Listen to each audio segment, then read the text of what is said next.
तेहन दो सानताड़ी पार्सी नागाम बन बड़ाई लगे। सानताड़ी पार्सी दो अग्निय कुल रिया अड़ी मारांग पार्सी कना।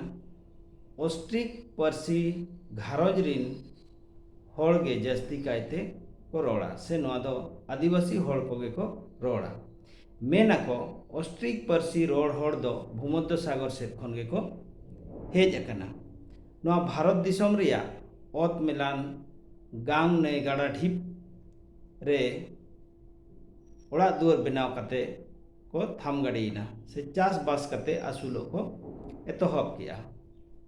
मेनखान एटा जात रिन होड़ को सला एपेर हेंडेज से न्याव करियो कते बोतर जलाते ओना गांग ने गाड़ा ढीप ओत मेलान जायगा दो बगी कते को चलावेना।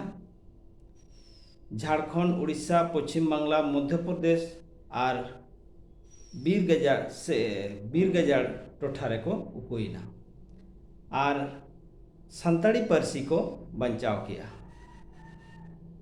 नुकु लेकान नीरकान होड़ कोगे आरहो किछुक दो चांदो रकाब पास्टा से पूब नाखा सेद को चलावेना। चलाव चलावते अड़ी संगीन को चलावेना हाना ऑस्ट्रेलिया दिसोम धाबी।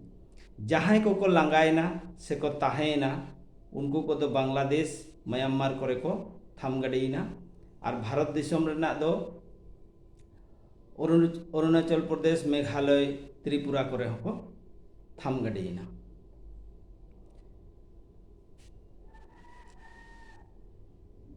जहां भारत दिसोम रे को ताहेना उनको दो ऑस्ट्रो एशियाटिक पार्सी घारोज रे से ऑस्ट्रो एशियाटिक रे उनको पार्सी दो को न्यूम हलांग किया और ऑस्ट्रेलिया दिसोम ते जहां को सेटेरेना उनको दो प्रोटो ऑस्ट्रेलाइट मेनते को न्यूम केतवा।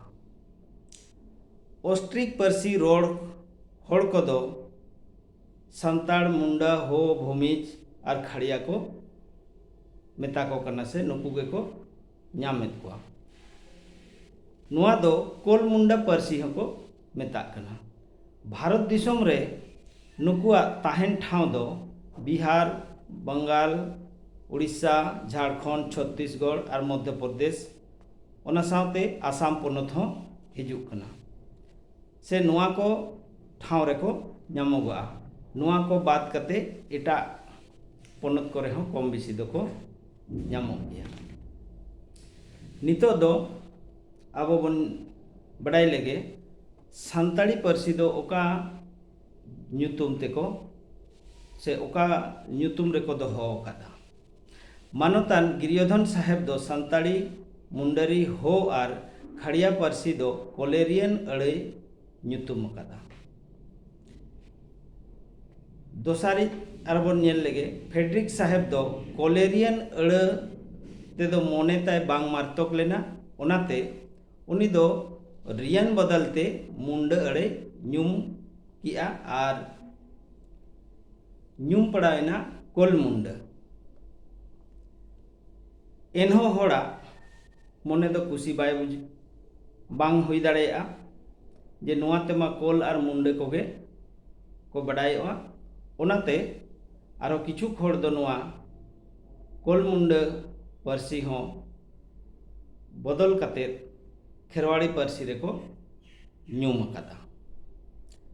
इने तायनम बन नेला मानोतान मैक्स मुलर साहेब दो सानताड़ी पार्सी दो मुंडरी पार्सी गुट रेगे दोहो कदा।